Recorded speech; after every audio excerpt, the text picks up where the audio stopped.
as well as Eve from Popcorn Soda. Congratulations on the success of the film, guys. It's Thank you. Absolute knockout of the park. Now, did you guys have a BlackBerry? And if so, what do you miss the most about it?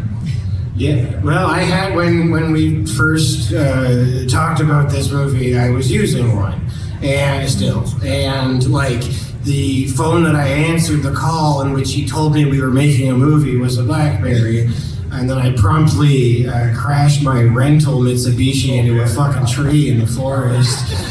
Yeah, and I didn't want to spoil the moment though, right? Because he calls me, he's like, "We're doing it, buddy." Because I don't think people realize, like, a movie doesn't get made. It just keeps not getting made and then it gets made, right? So when you get the call of, like, "We're going, finally, we convinced someone to give us money this summer, we're going." It's a cool, fun thing, right? And then literally 7 fucking seconds after, I hit a patch of black ice, wrap it around a fucking maple, right? And then I'm like, but I still pretended. I still go, "Oh, that's ever neat. So when we start in May?" And then I interrupt him. He's like, "Yeah, I think." I was like, "Actually, buddy, I just crashed the car. I think there's either smoke or steam coming out of the hood." That's exactly what you said.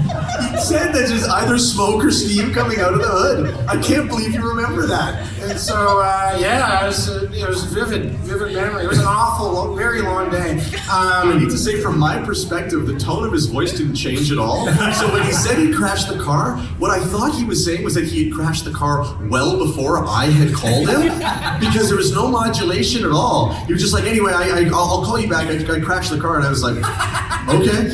Like I felt no fear. I'm fucked. And the, like, PS to that story is, like, you know, I called Enterprise, they handled it, OPP report, all that stuff. 8 months later, the Irish dude that runs the Enterprise on the Danforth where I rented it calls me. I was like, "Hello, is this Jonathan?" I said, "Yes, it is." Like, "Do you still have our Mitsubishi?" It's like, "No, I crashed in the forest 6 months ago." Anyway, sorry. Next question.